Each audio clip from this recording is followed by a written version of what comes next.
Thank you very much for having me here. It's cool to be surrounded by people interested in social presence because it was one of my very first research projects while doing the PhD. So today I'm going to talk a little bit about that one and overall an idea that I've been trying to keep exploring throughout all the research that I do. Okay, so let me start the presentation. So this talk is called Augmenting Ecosystems of Messaging Apps. My name is Carla Griggio, and just first, as a warm-up, I would like to just say a little bit about me. I'm from Argentina, but right now I'm working at Aarhus University in Denmark. I'm a postdoc in the Kokai group with Susanna Busker. These are my most used emojis recently. The third one, the flan one, is an inside joke with one of my best friends. And these are some of my favorite messaging apps from a design point of view. I really like the simplicity and reactions in Signal. I think Snapchat is actually a great example of how to mediate presence in personal communication. I'm also a big fan of Slack and customizable emojis that we can use for our workspaces. And I also really like how Facebook Messenger allows us to customize the interface together with our friends. So my research is on HCI with a lot of computer-mediated communication focus. And sometimes I borrow a little bit from literature on interpersonal relationships. And the overall question that drives my research is how to build communication technology that grants rich control over how we express ourselves and relate to others online. And one of the ways in which I look at how we try to control our expression online and what opportunities are there for having more control is looking at ecosystems of messaging apps instead of looking at each app individually. So back when I started my PhD in 2015, I noticed that more and more we were using not only one, but many communication apps at the same time.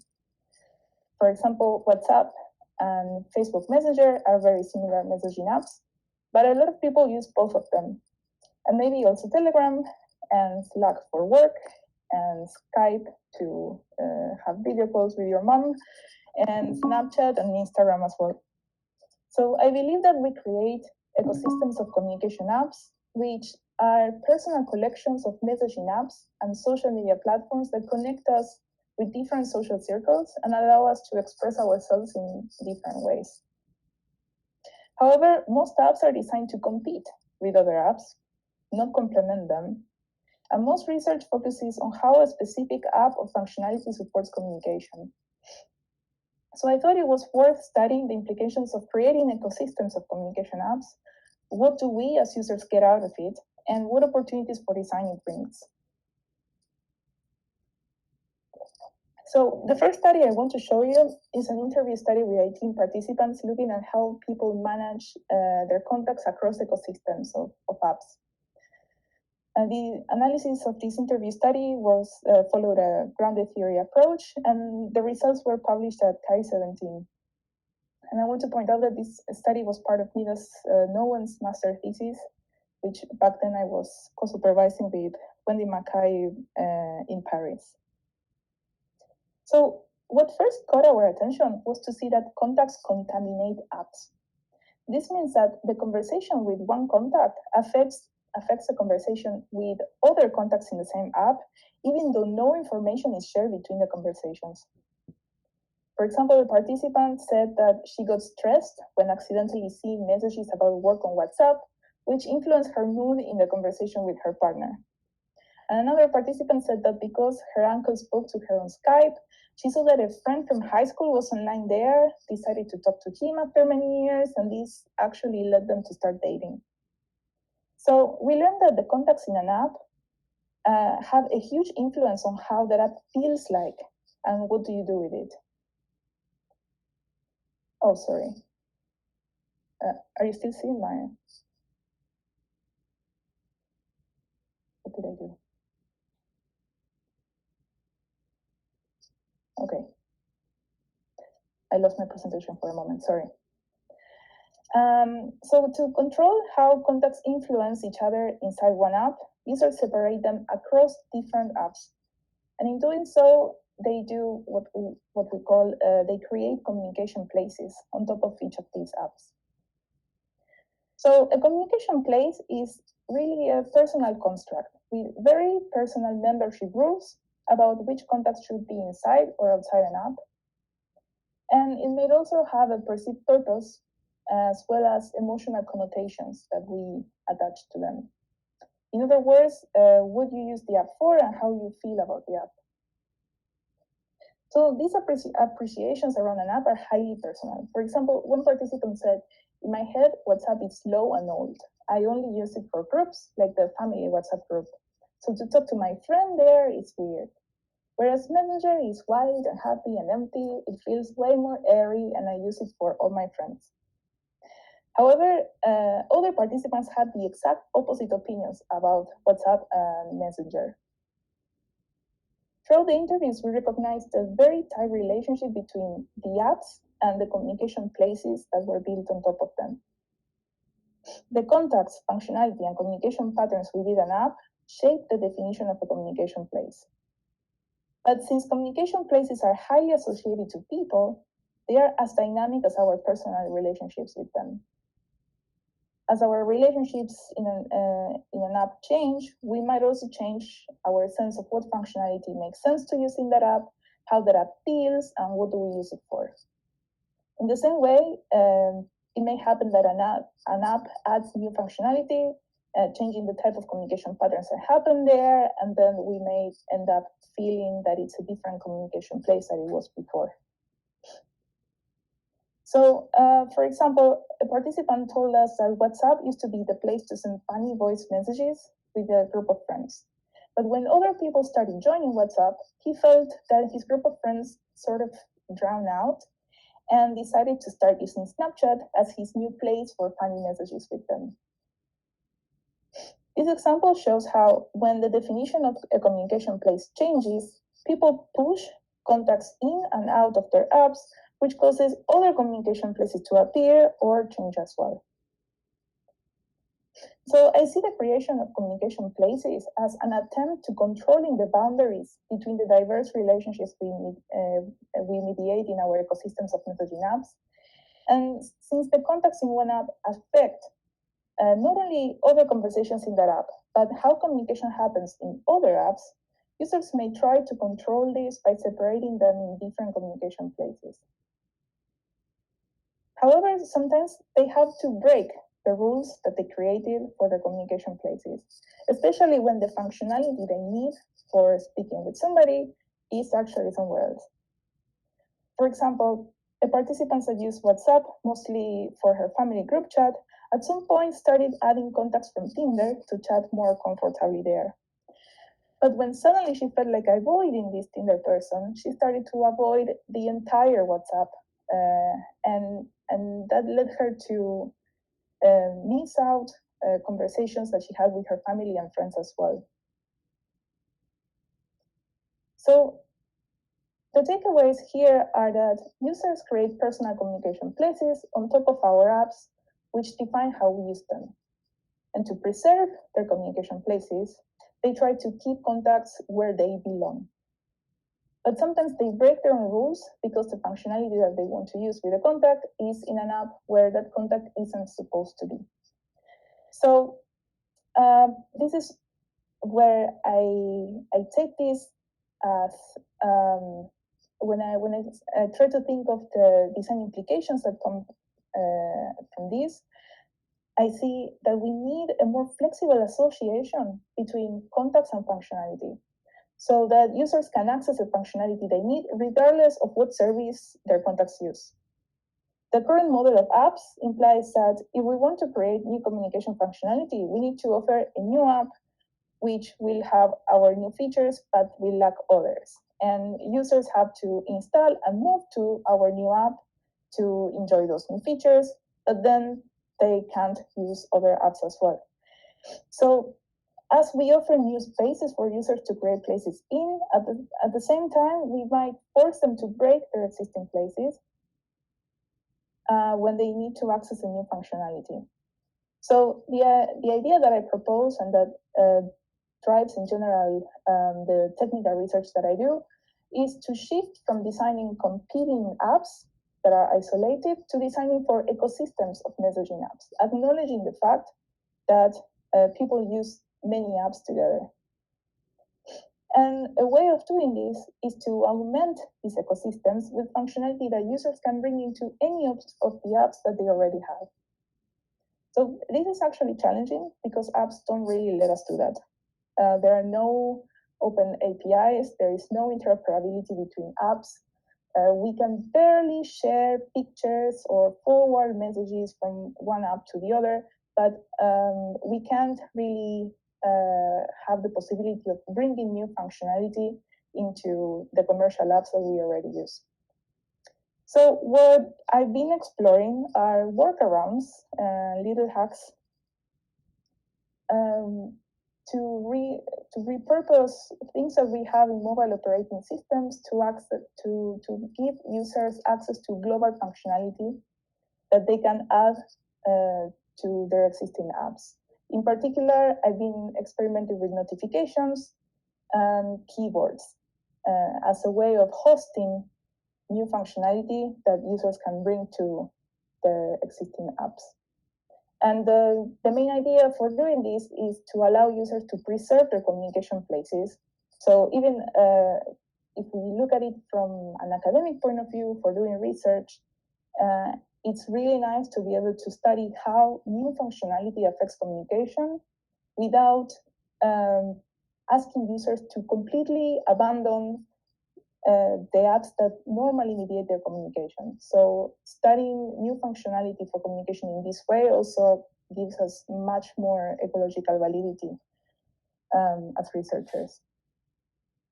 So this brings me to the first field study that I want to show you today, which is also the most relevant to you all that are interested in mediating social presence. This was a field study with 9 couples that was published at Kind 19. So I will talk a bit more specifically about this project now that was dedicated to couples. And back then we were thinking of how couples have special communication practices and needs, and that might need dedicated tools. So they like expressing how they care for each other in very diverse ways. So they communicate via collections of apps, via different features instead of using just one. So this is something that previous research had already shown. The literature also talks about how they share intimate knowledge of each other's routines to stay in sync. They share calendars, for example, with their daily activities. And last but not least, they miss each other's presence when apart, and they worry when the other cannot answer a call or reply to a text message. So we noticed that apps rarely offer couple-specific functionality. And partners end up adapting their communication to the same mobile apps that they use with everybody else. We saw this as a design opportunity to augment couples' communication with technology tailored to the special practices and needs. So one approach in the literature is to share streams of intimate data that provide contextual information about the other. For example, previous research on implicitly sharing location data found that couples felt more connected and also appreciated knowing that the other was safe without depending on explicit messages. Sharing motion information helped coordinate in everyday tasks, infer whether the other was available, and even start conversations about how their day was going. And a study about sharing heart rate data also found increasing feelings of connectedness as well as situations where they started conversations based on the shared data. However, most studies focused on one data stream at a time, and we wonder how would couples take advantage of sharing a mix of multiple streams of different types of data.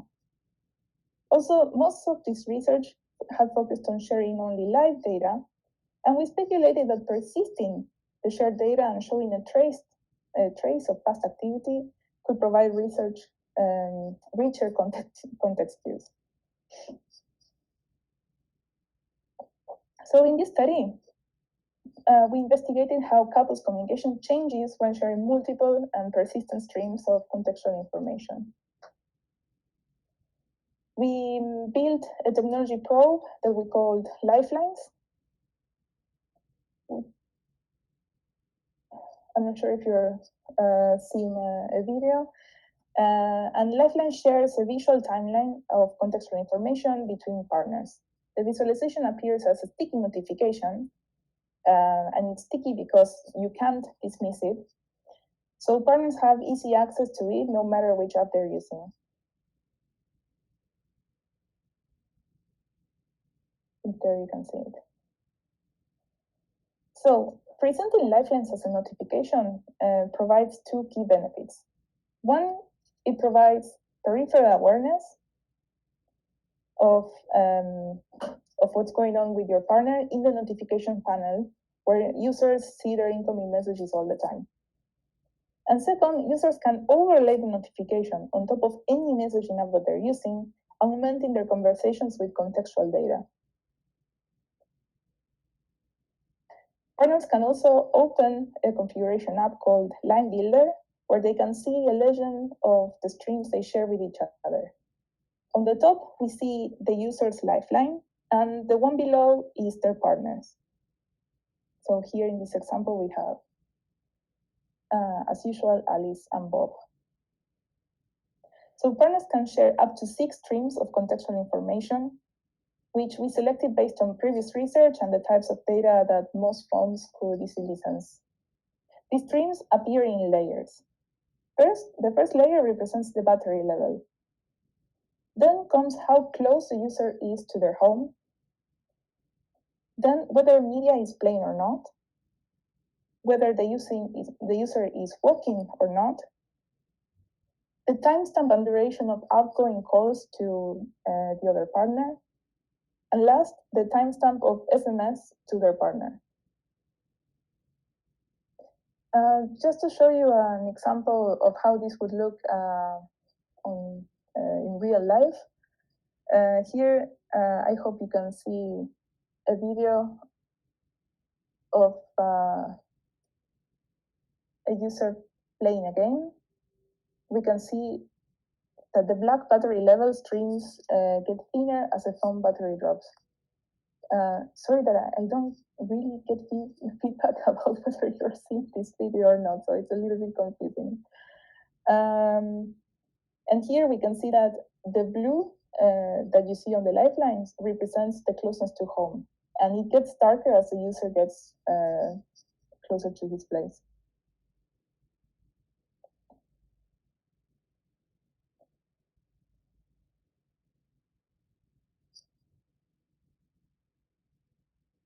There he is at home. So each partner individually can toggle each stream off and on and turn it back at any moment. So they have control over which information they share. This is very important to have in mind. And they can also customize the aesthetics of their lifelines. So it's also a little bit hard to explain how each contextual stream is visualized, because that was actually up to each partner. They were able to choose among different colors and patterns for each different stream of contextual information. And here in the video, you can also see that there are different toggles for the different streams, so they can turn them on and off. So we ran a longitudinal study with 9 couples, where we used Lifelines as a technology probe to investigate how it affected couples' daily communication. To give you a quick overview of how the study was, after setting up the probe on participants' phones, the study started They had 3 days for training and understanding how their data was visualized and how to incorporate lifelines in their conversations. And then they started sharing lifelines, so both partners could see each other's lifelines. After 1 week, we did a first interview. Then they kept using lifelines for 2 more weeks. We ran a second interview. And at the end, we had a period where they stopped seeing lifelines. We just gave them a week with no lifelines to then ask them about how it felt to not have it anymore. We collected 22 hours of video from 34 interviews. We shared a link to a website with the participants' historical lifelines and asked them to share their screen so they could point to how the visualization looked like when it had an impact in their communication. And we coded these interviews directly on the videos first, and then we continued with the thematic analysis. So, what was the value of sharing multiple streams instead of a single type of data? We saw that participants inferred context by interpreting a mix of streams together to obtain more precise contextual information or to disambiguate the meaning of a single stream. For example, Mona, if she saw steps on top of light closeness to home, for her it meant that her partner was walking around campus. But if she saw steps while closeness to home was dark, he was most probably walking the dogs around the neighborhood. However, we found that most of the time participants inferred context from a single stream at a time, as they looked for the stream that made the most sense for the data that they wanted to access right now.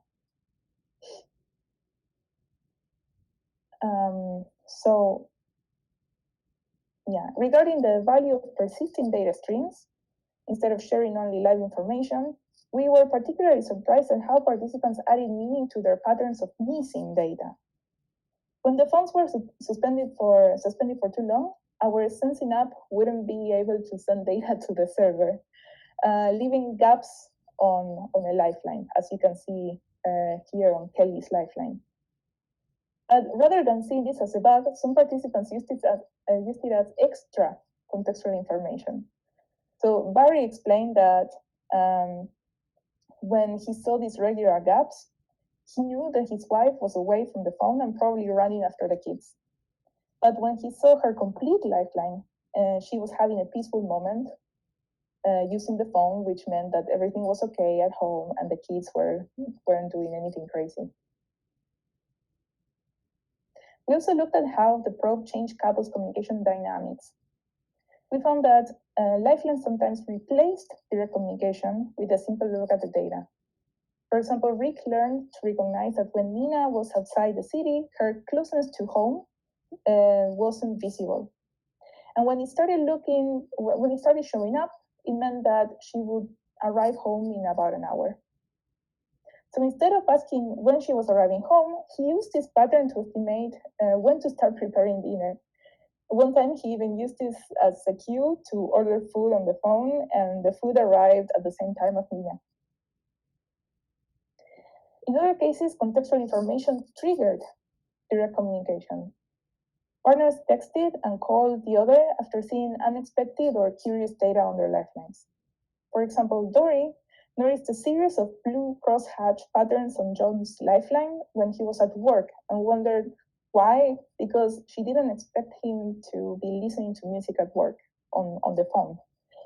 She texted John asking about it, and he said that it was actually a new Farmville-like game he had installed, and every time he opened the game to harvest the crops, it showed up on his lifeline.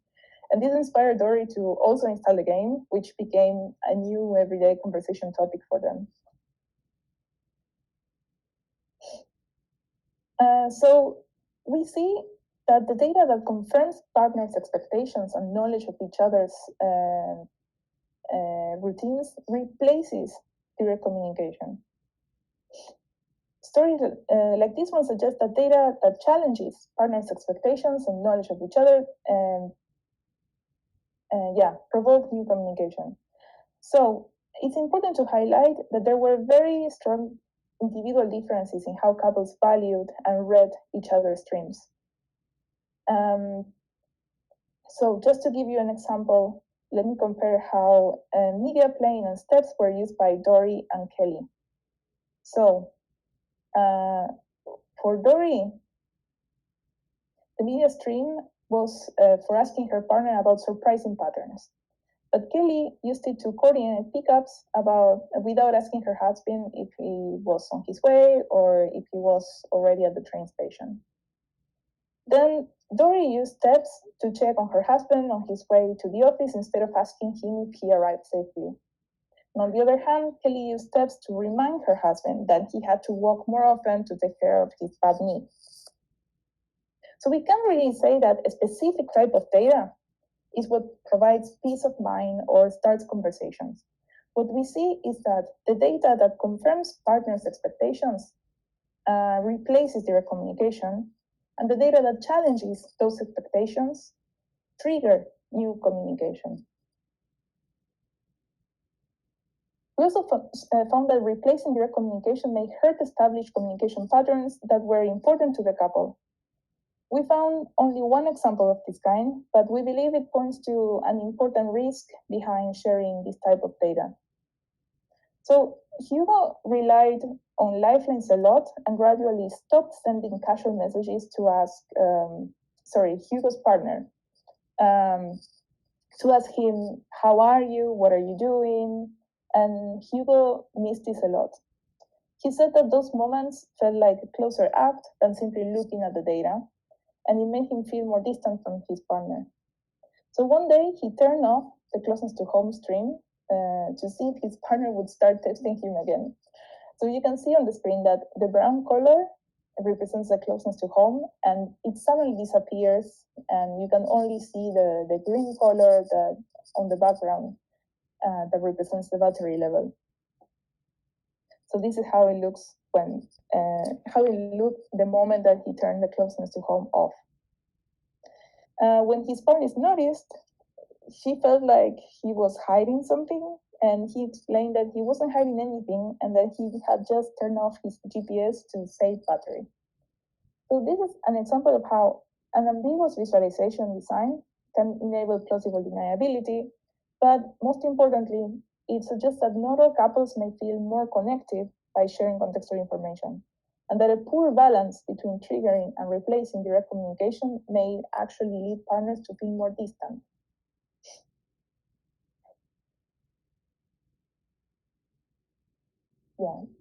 So this brings me to the last comment that I want to make about this study, that is that there were individual differences around privacy concerns.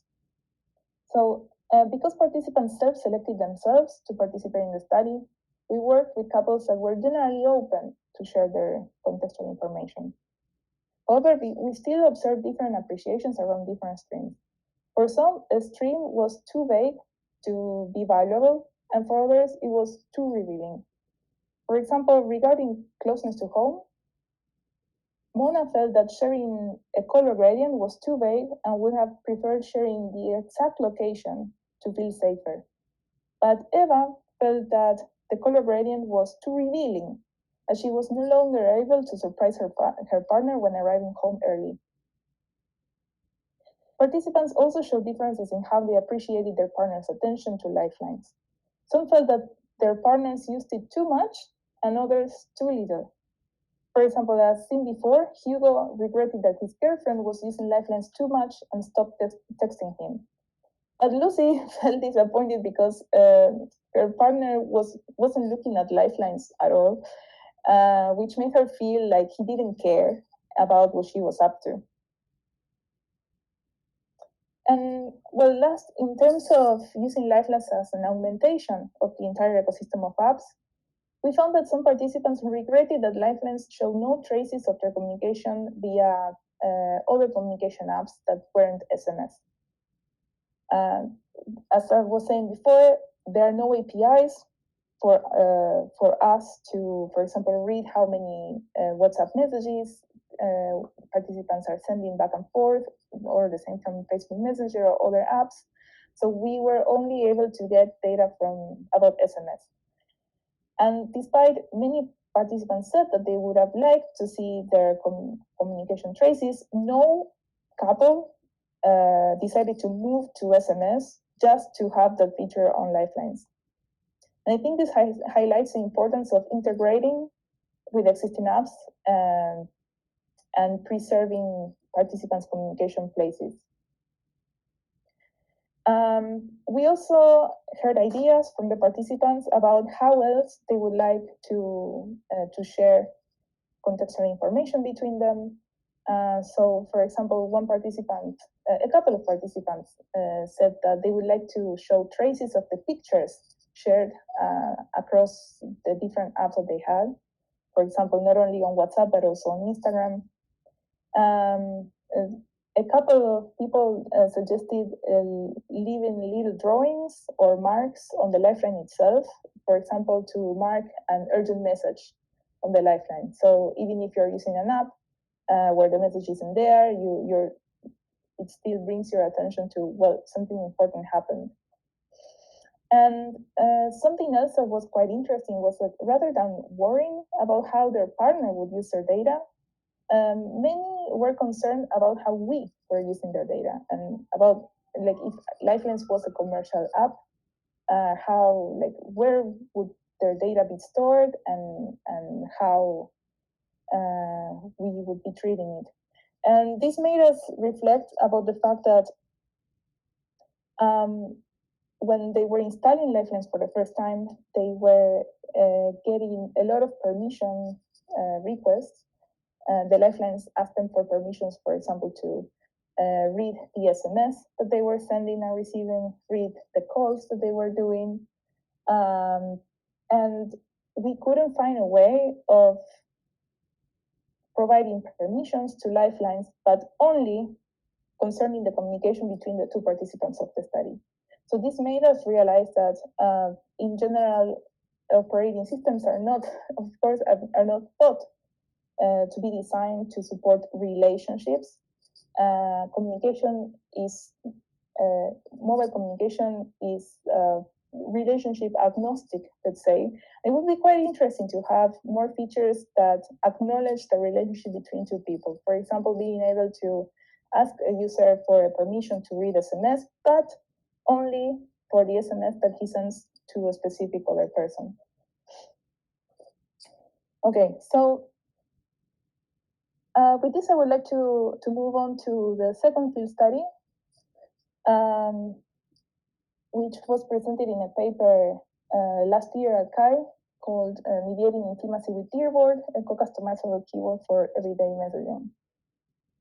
And, well, Dearboard is a mobile keyboard that allows couples, best friends, and other close relationships to add co-customizations to any of their messaging apps.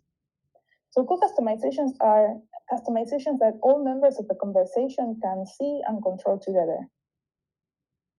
In Dearboard, two users can co-customize its color theme and a toolbar of shortcuts to emojis and GIFs. So in this example, Alice and Bob use Dearboard with each other. So if Bob changes the background color or one of the shortcuts, Alice's keyboard will also change.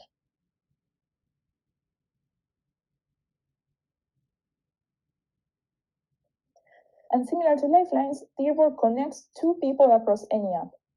Since apps don't offer any API to know with whom I'm chatting with, Dearboard recognizes the same contact, let's say Bob, across different apps with a little bit of image recognition around the area where the name of the contact shows up. So it'll show the customizations if the user is talking with their special keyboard friend, let's say, and otherwise it will just look like a normal keyboard. We ran a field study with 18 pairs of close friends, relatives, and romantic partners where they had to use Dearboard for 1 month. So I'm going to present a few, what happened with a few of these pairs, just to give you a little sense of of how Dearborn augmented their communications and how it mediated the intimacy in their relationships. So we named each pair of participants after a fruit. So here you have the plum couple who co-customized the toolbar with gifts that evoke customs and inside jokes that they had. So this parrot, for example, was a reference to Plum B's hair when waking up. And this chipmunk represented Plum A because of the way that she eats. So the plums also celebrated Taco Tuesday every week. So on Tuesdays, they'd send lots of taco emojis to each other, set the keyboard theme to the colors of the taco, or find funny gifts with tacos for the toolbar. All participants in one way or another customized Dearborn with meaningful references to their relationship, confirming how co-customizations can turn interfaces in more expressive environments. However, it was also very interesting to see that some pairs used Dearborn to bring back some of the playfulness that they had lost when they stopped using an old messaging app.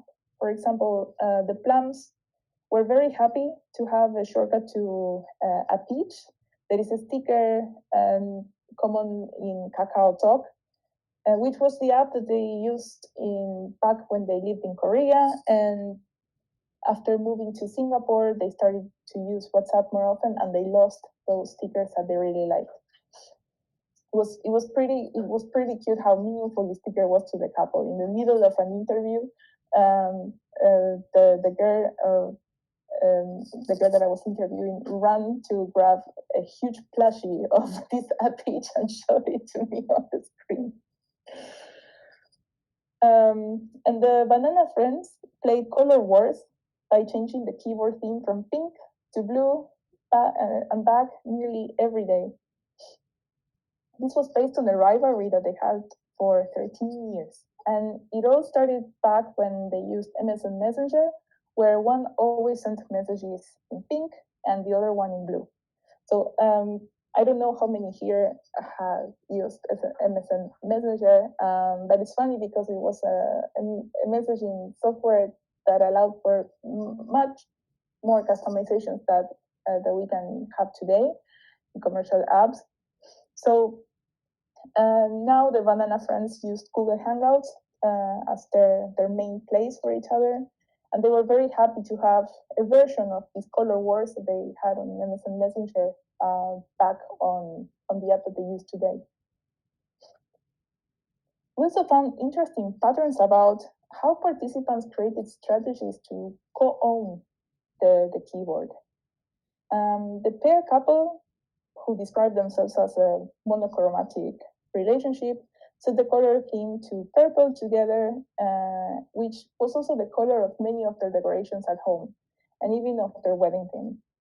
However, for the toolbar, as you can see, they divided the emojis. So some emojis belong to pair A, some emojis belong to pair B, and there was one emoji, the one with the hard eyes, that was used by both of them. Still, these were the emojis that they used mostly with each other and not so much with other contacts. On the other hand, we have the Apple friends who divided the ownership of the co-customizations more strictly. Apple B was a designer, so they both agreed that she should be in charge of the colors. And Apple A was the one that liked using emojis the most, so she took care of the shortcuts. And we also saw many playful co-customizations, more intended as teasing. For example, one of the Peach friends set the text and background of their keyboard to have the same color. So it sort of turned into an invisible keyboard. It was first intended as a joke, but the other friend took it as a challenge, and they kept texting like this for 8 days.